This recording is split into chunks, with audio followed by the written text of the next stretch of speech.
लोक अदालत यानी जनता की अदालत, ये इंडिया का एक ऐसा खास न्याय तंत्र है जो लोगों को सस्ता, तेज और सीधा इंसाफ देता है।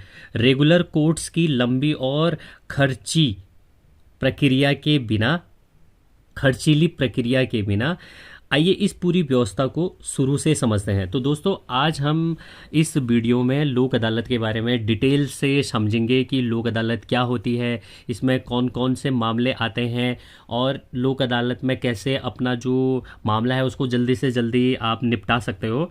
तो इसी के बारे में उस पूरे वीडियो में हम बात करेंगे। तो थोड़ा और ब्रीफ में मैं आपको समझा देता हूँ कि लोक अदालत, जिसे भारत में जनता की अदालत के रूप में जाना जाता है, यह निकाय कानूनी सेवा प्राधिकरण अधिनियम 1987 के तहत स्थापित एक वैकल्पिक विवाद संसाधन तंत्र है जो बिना किसी अदालत शुल्क के मुकदमों का त्वरित और आपसी समझौते से निपटारा करता है। ठीक है। और जो मैंने मतलब दिए थे यहाँ पे सोर्स दिए थे, उसके अकॉर्डिंग इसके ऐतिहासिक विकास, विभिन्न प्रकारों और इसमें सुलझाए जाने वाले दीवानी एवं शमनी आपराधिक मामलों की व्याख्या करता है। तो ऑल ओवर मैं आपको एक बार बता देता हूँ कि लोक अदालत में आपको बहुत सी जानकारियाँ सुनने को मिलेंगी। तो आपके साथ मैं भी पूरा पॉडकास्ट सुनूंगा। तो चलो पॉडकास्ट शुरू करते हैं। चलिए एक तस्वीर को अपने दिमाग में लाते हैं। एक बहुत बड़ा सा सरकारी परिसर है, पर वहाँ ना तो कोई तनाव भरे चेहरे हैं और ना ही काले कोट वाले वकीलों की कोई भारी भीड़। हाँ, और ना ही कोई ऊंचा सा जज का खटघरा है जहाँ किसी को पेश होना पड़े। बिल्कुल। उसके बजाय वहाँ बस कुछ कुर्सियाँ लगी हैं, एक गोल मेज पर लोग चाय पीते हुए आराम से बात कर रहे हैं। एक आदमी जो शायद कल तक अपने पड़ोसी से किसी जमीन के टुकड़े के लिए लड़ने मरने को तैयार था, वो आज उसके साथ बैठकर हाथ मिला रहा है। सही कहा। या फिर किसी इंश्योरेंस कंपनी का बड़ा अधिकारी एक दुर्घटना पीड़ित परिवार को उसी वक्त उसी टेबल पर मुआवजे का चेक सौंप रहा है। और सबसे बड़ी बात पता है क्या है?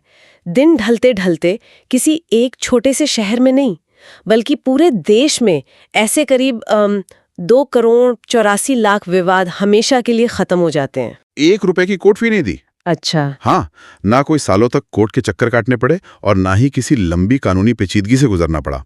ये कोई यूटोपिया या किसी नॉवेल की कहानी नहीं है। ये हमारे ही देश की, भारत के जुडिशियल सिस्टम की एक बहुत ही ठोस सच्चाई है। हम अक्सर जब कोर्ट कचहरी का नाम सुनते हैं ना, तो दिमाग में सीधे वो फिल्मी डायलॉग आता है, तारीख पे तारीख। हाँ बिल्कुल, एक आम इंसान के लिए तो कोर्ट जाना एक बुरे सपने जैसा ही होता है। वही तो, अपना वक्त, अपनी गाड़ी, कमाई और दिमाग का सुकून सब दांव पर लग जाता है। तो आज की इस गहन चर्चा में, इस डीप डाइव में हमारा मुख्य मकसद एक ऐसी व्यवस्था की गहराई में जाना है जिसने इस पूरी डरावनी तस्वीर को ही पलट कर रख दिया है। कोर्ट्स का बोझ कम करने का या उनकी पेंडिंग फाइल्स को क्लियर करने का एक टूल है। एग्जैक्टली। सिर्फ एक बैकलॉग क्लियर करने की मशीन समझते हैं लोग इसे, जबकि असल में ऐसा नहीं है। ये ऑल्टरनेटिव डिस्प्यूट रेजोल्यूशन यानी ADR का एक ऐसा मॉडल है जो किसी कानूनी बहस पर नहीं बल्कि समझौते पर टिका है, और इसी कॉम्प्रोमाइज वाली नेचर की वजह से इसे जनता की अदालत या लोक अदालत कहा जाता है। जनता की अदालत, यानी न्याय देने का एक ऐसा नया नजरिया जो किसी को सजा देने पर नहीं बल्कि उस झगड़े को जड़ से खत्म करने पर जोर देता है। सही बात है। झगड़ा ही खत्म तो दुश्मनी भी खत्म। तो चलिए इसे थोड़ा और आसानी से समझते हैं। देखिए, जब हम लोक अदालत के बारे में पढ़ते हैं कि एक ही दिन में फैसला हो गया, कोई भारी कानूनी टर्म्स नहीं, तो मुझे तो ये किसी सुपरमार्केट की उस एक्सप्रेस चेकआउट लेन जैसा लगता है। अच्छा, वो कैसे? यानी जहां आप लंबी लाइन में लगे बिना, अगर आपके पास कम सामान है तो आप फटाक से बिल पे करके बाहर निकल आते हैं। हाँ, ये एनालॉजी काफी हद तक सही बैठती है। पर एक सवाल उठता है मेरे मन में, ये जो इतना अनोखा सिस्टम है, ये अचानक से कहाँ से टपक पड़ा? मतलब हमारी सोर्स मटेरियल बताती है कि 1982 में इसका पहला कैंप लगा था। तो क्या उस वक्त कोर्ट्स में रुकी हुई फाइल्स का पहाड़ देखकर ये रातों रात निकाला गया कोई टेम्पररी सा जुगाड़ था? देखिए, ये सवाल बहुत लोग पूछते हैं, पर नहीं, ये कोई जुगाड़ बिल्कुल नहीं था। अगर हम इसके इतिहास में जाएं, इसकी जड़ों को थोड़ा खंगालें, तो आपको पता चलेगा कि इसका आधार हमारे वैदिक काल की पंचायत व्यवस्था में छिपा है। अच्छा, वो गांव के पेड़ के नीचे वाली पंचायत। हाँ बिल्कुल वही। प्राचीन भारत में क्या होता था, विवादों को गांवों के बुजुर्ग और समाज मिलकर आपसी सहमति से सुलझाते थे। वहां कोई ब्रिटिश स्टाइल का एडवर्सेरियल सिस्टम नहीं था, एडवर्सेरियल सिस्टम मतलब? जहां एक पक्ष पूरी तरह जीते और दूसरा हार जाए। एग्जैक्टली अंग्रेजी कानून में हमेशा एक विनर होता है और एक लूजर, पर हमारी पुरानी व्यवस्था में दोनों पक्षों की जीत होती थी।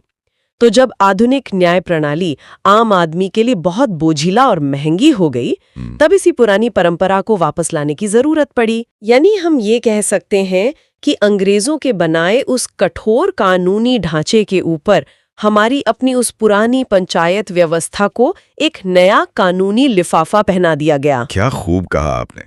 बिल्कुल यही हुआ, और इसका सफर बहुत ही सिस्टमैटिक था, ऐसे ही हवा में नहीं हुआ। 1976 यानी 1976 में हमारे संविधान में एक बहुत बड़ा बदलाव हुआ था। आप 42nd अमेंडमेंट की बात कर रहे हैं ना? 42nd amendment. इसके जरिए हमारे संविधान में आर्टिकल 39A जोड़ा गया।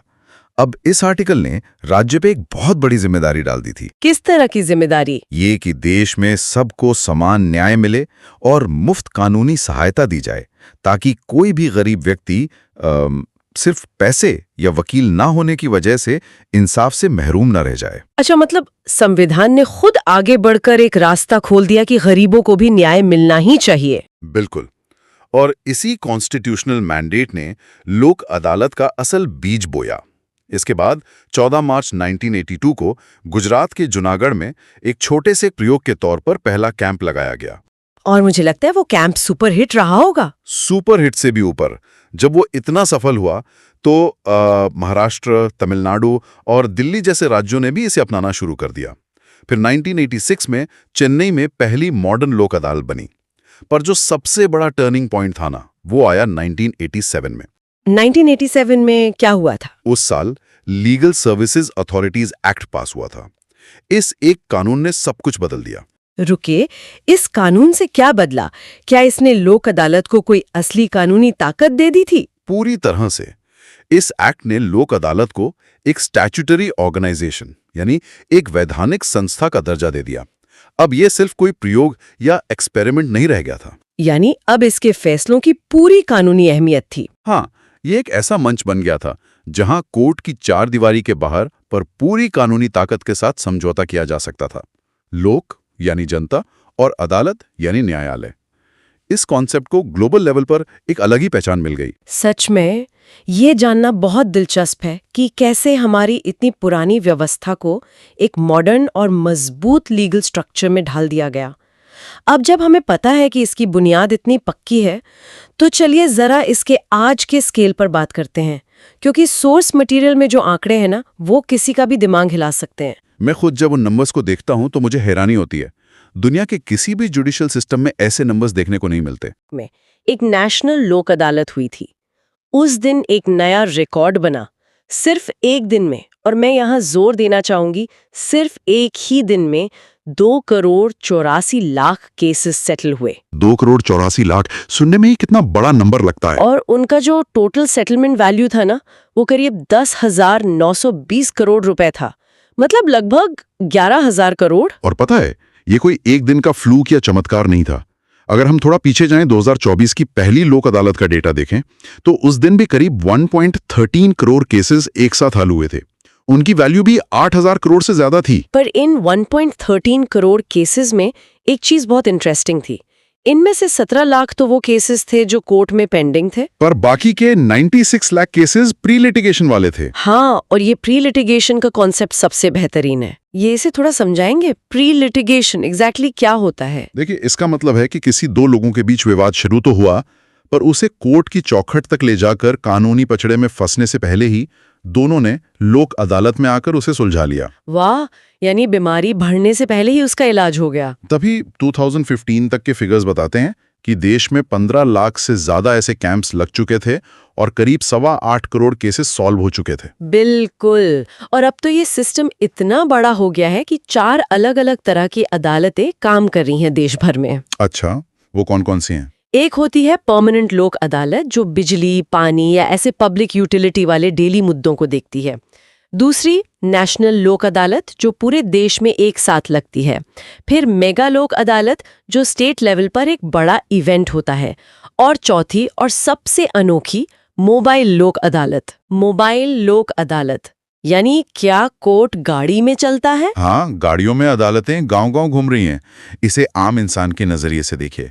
जो व्यक्ति किसी दूर दराज के गांव में रहता है, उसके लिए जिला अदालत तक आना सिर्फ बस की टिकट का खर्च नहीं है। सही बात है, उसकी तो उस दिन की मजदूरी भी चली जाती होगी। एग्जैक्टली उसका पूरा दिन वेस्ट होता है, मजदूरी जाती है, फिर वकील की अलग से फीस। कई बार तो एक गरीब आदमी यही सोचता है कि कोर्ट जाने का खर्च इतना ज्यादा है, इससे अच्छा तो मैं चुपचाप सहन कर लूं। जो कि अपने आप में बहुत दुख की बात है। पर मोबाइल अदालतें इसी फासले को मिटा रही हैं। न्याय अब खुद चलकर उनके दरवाजे तक पहुंच रहा है। ये कॉन्सेप्ट वाकई दिल को छू लेने वाला है। लेकिन यहाँ पर एज अ क्रिटिक मैं एक कड़ी आलोचना या कहूँ एक डाउट उठाना चाहूंगी। हाँ, पूछिए।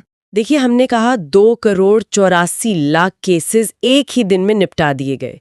जब नंबर्स इतने मैसिव होते हैं तो एक खतरे की घंटी बजती है दिमाग में। मैं समझ रहा हूँ आप क्या कहना चाहती हैं। कहीं ऐसा तो नहीं ना कि सरकारी टारगेट्स को पूरा करने के चक्कर में बस आम इंसान की फाइल उठाई और बिना सोचे समझे ठप्पा लगाकर निपटा दी। क्या ऐसी स्पीड लेन के लिए हम इंसाफ की क्वालिटी यानी क्वालिटी ऑफ जस्टिस के साथ कोई समझौता तो नहीं कर रहे? ये शक होना बहुत ही लाजमी है। जब भी सरकारी काम में इतनी तेजी दिखती है तो लोगों को लगता है कि बस खाना पूर्ति हो रही होगी। लेकिन इस डाउट को क्लियर करने के लिए हमें थोड़ा उस कमरे के अंदर चलना होगा जहां ये लोक अदालत बैठती है। अच्छा, वहां आखिर होता क्या है? बिना सबूत और गवाहों के फैसला कैसे होता है? देखिए, रेगुलर कोर्ट में सालों लग जाते हैं क्योंकि वहां एक फॉर्मल प्रोसेस है। गवाह आते हैं, उनकी लंबी क्रॉस एग्जामिनेशन होती है जिसे हम जिरा कहते हैं। फिर एविडेंस एक्ट के स्ट्रिक्टली रूल्स फॉलो होते हैं। हाँ, वहां तो हर एक कागज को परखा जाता है। और एक जज साहब ऊंचे आसन पर बैठकर फैसला सुनाते हैं। पर लोक अदालत के कमरे का माहौल बिल्कुल अलग होता है। वहां अक्सर एक आम सी गोल मेज होती है। गोल मेज यानी कोई जज का प्लेटफॉर्म नहीं? नहीं, उस मेज के आमने सामने दोनों पार्टी बैठती हैं और उनके साथ एक फैसिलिटेटर होता है जो या तो कोई रिटायर्ड जज हो सकता है या कोई सोशल वर्कर। उनका काम फैसला सुनाना नहीं होता। तो फिर उनका काम क्या होता है? उनका काम होता है दोनों का गुस्सा शांत कराना। देखिए, जब लोग सेम लेवल पे आमने सामने बैठते हैं, बिना किसी भारी कानूनी लैंग्वेज के अपनी लोकल भाषा में दिल की बात कहते हैं, तो काफी हद तक उनका ईगो वैसी कम हो जाता है। समझ आई बात। यानी वहां कोई खूंखार लॉयर आपसे सवाल जवाब नहीं कर रहा होता? बिल्कुल नहीं। वहां फोकस इस बात पर होता है कि दोनों किसी बीच के रास्ते पर राजी हो जाएं। और सबसे इंपॉर्टेंट बात, ये पूरा रेजोल्यूशन आपसी सहमति यानी म्यूचुअल कंसेंट पर टिका होता है। म्यूचुअल कंसेंट यानी दोनों पक्षों की हाँ जरूरी है। एग्जैक्टली अगर एक पक्ष को जरा सा भी लगे कि उसके साथ नाइंसाफी हो रही है तो वो बिना क्वालिटी के समझौता कर ही नहीं सकता। मतलब अगर किसी को लग रहा है कि सामने वाला उस पर दबाव डाल रहा है तो वो क्या करेगा उस वक्त? वो सीधे मुंह पर ना कह सकता है। उसी पल वो केस वापस अपने नॉर्मल कोर्ट प्रोसेस में चला जाएगा। यहां कोई किसी पर फैसला थोप ही नहीं सकता। ये बहुत सॉलिड पॉइंट है। मतलब जो स्पीड हमें दिख रही है वो किसी जल्दबाजी का नतीजा नहीं है, बल्कि वो इसलिए है क्योंकि बीच से सारी फितूर की फॉर्मेलिटी और प्रोसेसेस हटा दिए गए हैं। बिल्कुल, सारा फोकस सिर्फ उस प्रॉब्लम पर है जिसे दोनों रिजॉल्व करना चाहते हैं। और ये बात ग्राउंड लेवल पर लोगों की जिंदगी कैसे बदल रही है, इसके एग्जाम्पल्स देखकर तो आप और हैरान हो जाएंगी। हाँ, क्योंकि ये करोड़ों अरबों के नंबर थोड़े एब्स्ट्रैक्ट लगते हैं ना।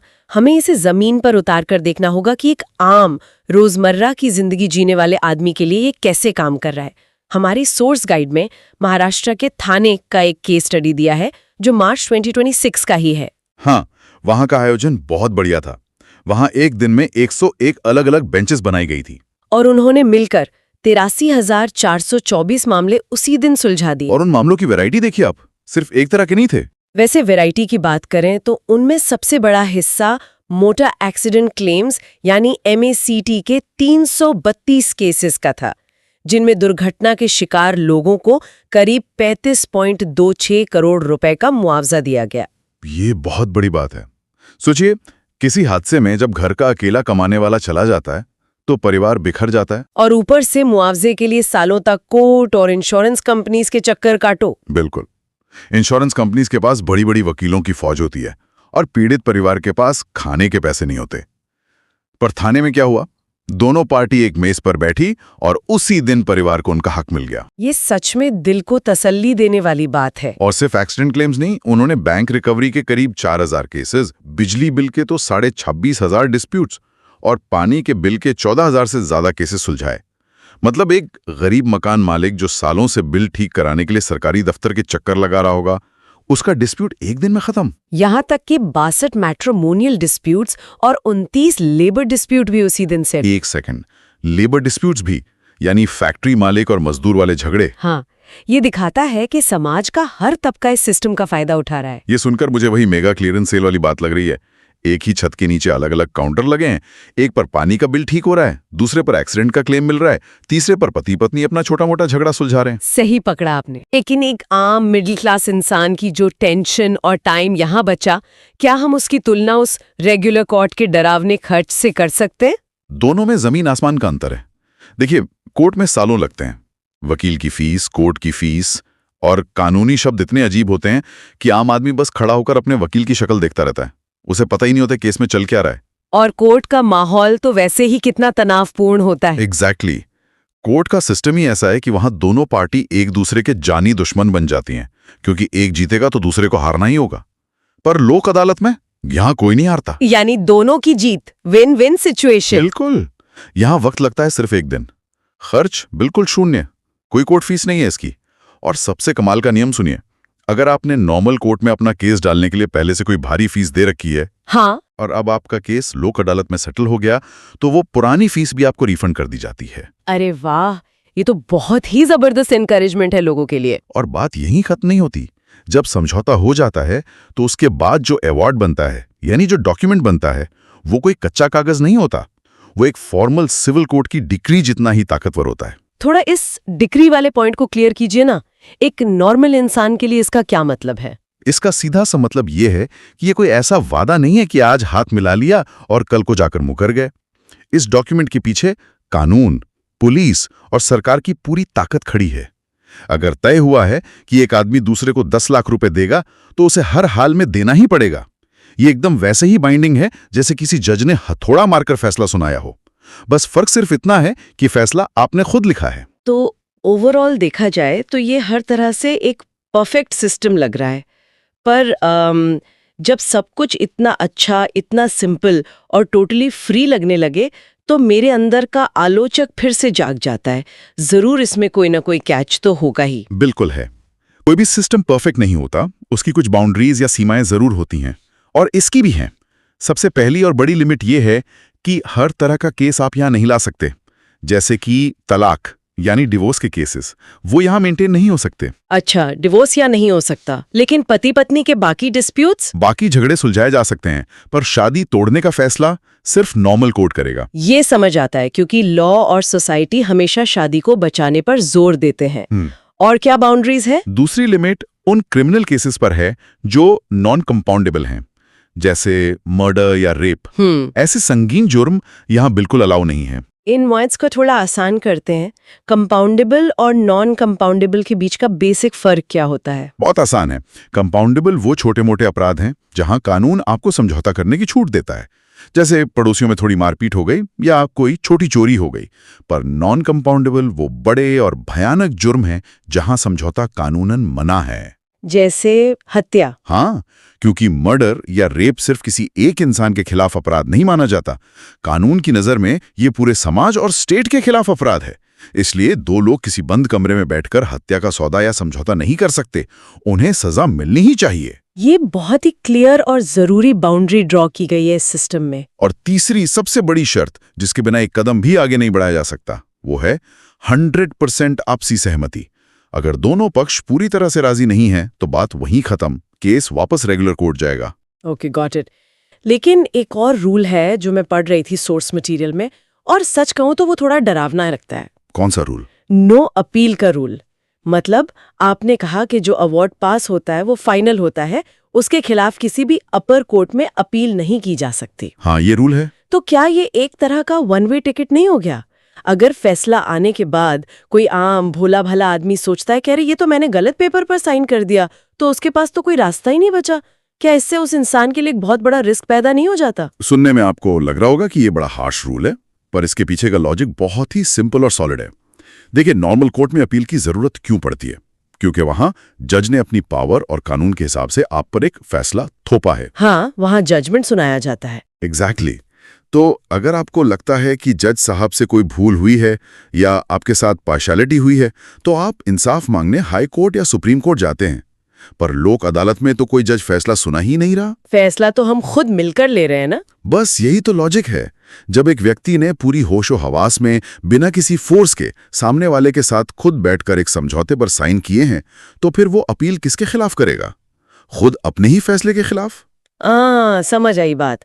वो तो फिर एक मजाक बन जाएगा पूरे सिस्टम का। वही तो, इसी वजह से इस प्रोसेस में जीरो रिस्क है। अगर उस आम आदमी को जरा सा भी डाउट है कि सामने वाला चालाकी कर रहा है या टर्म्स ठीक नहीं है, तो वो साइन करे ही ना।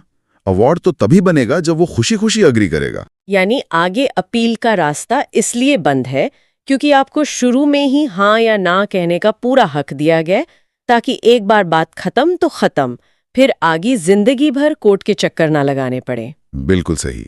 तो अगर अब कोई व्यक्ति इस व्यवस्था का लाभ उठाना चाहता है, तो उसके लिए प्रैक्टिकली क्या प्रोसीजर है? कहाँ जाना होगा? क्या वहां भी किसी लंबी लाइन में लगना पड़ेगा? प्रोसेस इतना आसान रखा गया है कि क्या बताऊं। हर शहर के जिला न्यायालय यानी डिस्ट्रिक्ट कोर्ट कैंपस में एक DLSA का ऑफिस होता है, डिस्ट्रिक्ट लीगल सर्विसेज अथॉरिटी। ठीक है, DLSA ऑफिस जाना है। हाँ, या फिर अगर आप घर बैठे चेक करना चाहते हैं तो नालसा की ऑफिशियल वेबसाइट पर जा सकते हैं और देख सकते हैं कि आपके एरिया में अगली लोक अदालत कब लगने वाली है। पर वहां लेकर क्या जाना होता है? कोई हैवी मोटी सी फाइल या किसी महंगे वकील को साथ रखना कंपल्सरी है? नहीं, ऐसा कुछ नहीं। बस अपने केस से जुड़े जो जरूरी कागज हैं, जैसे कोई बिजली का बिल हो, बैंक का नोटिस हो या पुराना अग्रीमेंट, उसे लीजिए, DLSA ऑफिस जाइए और एक सिंपल मुफ्त एप्लीकेशन दीजिए। और वकील रखना बिल्कुल ऑप्शनल है। आप चाहें तो अपना लॉयर ला सकते हैं, वरना खुद जाकर आम भाषा में अपनी बात रखना पूरी तरह से वैलिड है। फिर बस तय की गई तारीख पर उस बेंच के सामने जाइए, आमने सामने बैठकर डील ठीक कीजिए और अपना कानूनी समाधान उसी दिन घर ले आइए। वाह, ये तो वाकई एक बेहतरीन उदाहरण है कि कानून को कितना आसान और आम इंसान की पहुंच में लाया जा सकता है। अगर हम इस पूरी चर्चा को समेटें तो एक बात बहुत साफ निकल कर आती है। लोक अदालत सिर्फ कोई नया जुडिशियल फॉर्मेट नहीं है। ये एक्चुअली गांधी जी के उस दर्शन पर आधारित है जिसका मेन पॉइंट है लड़ाई नहीं, समझौता। गांधीवादी सिद्धांत। हाँ, नॉर्मल कोर्ट सक्सेस जीत ले और हारने वाले के बीच ऐसी दुश्मनी पैदा कर देते हैं जो पुश्तों तक चलती है। पर लोक अदालत में रिश्तों और सोशल हार्मनी को बचा लिया जाता है। इसने ना सिर्फ देश के करोड़ों लोगों को फ्री इंसाफ दिया है, बल्कि सिस्टम में उनका थोड़ा बहुत जो विश्वास डगमगा गया था उसे भी वापस लाया है। ये विचार वाकई बहुत ताकतवर है। और इन सब बातों पर सोचने के बाद ना मेरे अंदर एक बहुत बड़ा एक फिलोसॉफिकल सा सवाल उठ रहा है। बिल्कुल, शेयर कीजिए। देखिए, अगर हमारे देश की इस जनता की अदालत में बिना किसी कानूनी चक्कर के, बिना अजीबोगरीब कानूनी भाषा और खूंखार जिराह के, सिर्फ चाय पीते हुए आमने सामने बैठकर आम जिंदगी के करोड़ों विवाद हल हो सकते हैं, तो फिर क्या दुनिया भर के जो इतने एडवांस्ड, कॉम्प्लेक्स और सुपर एक्सपेंसिव कोर्ट सिस्टम्स बनाए गए हैं, क्या वो शुरू से ही आम इंसान की छोटी समस्याओं के लिए गलत तरीके से डिजाइन किए गए थे? ये बहुत ही गहरा पॉइंट है ना? क्या हमने सिर्फ सोसाइटी को कंट्रोल करने के लिए न्याय जैसी सिंपल चीज को जानबूझकर इतना डरावना और मुश्किल बना दिया, जितना उसे एक्चुअली होने की जरूरत ही नहीं थी? शांति और समझौता ही अगर आखिरी मंजिल है, तो रास्ते को इतना कंटीला क्यों बनाया गया? ये एक ऐसी बात है जिस पर हम सबको शांति से बैठकर जरूर सोचना चाहिए। बिल्कुल, आपका ये सवाल हमारे मौजूदा कानूनी ढांचे की पूरी बुनियाद को ही चैलेंज करता है। तो इसी गहरी सोच के साथ आज के इस गहन विश्लेषण, इस डीप डाइव को हम यहीं विराम देते हैं। न्याय का मतलब हमेशा किसी पर भारी जुर्माना लगाना या सजा देना नहीं होता, बल्कि एक ऐसी राह निकालना भी हो सकता है जहां से दोनों लोग अपने दिल का बोझ हल्का करके सुकून से अपने घर लौट सकें। अगली बार फिर मिलेंगे एक नए और दिलचस्प टॉपिक की गहराई में उतरने के लिए। नमस्कार। आई होप आपको पूरा वीडियो समझ में आया होगा। लोक अदालत के बारे में डिटेल से आपको जानकारी समझ आई होगी। अगर इससे रिलेटेड कोई भी सवाल है तो आप कमेंट बॉक्स में छोड़ सकते हैं। हम फिर से मिलेंगे एक और वीडियो के साथ। तब तक के लिए आप अपने आप का ख्याल रखें।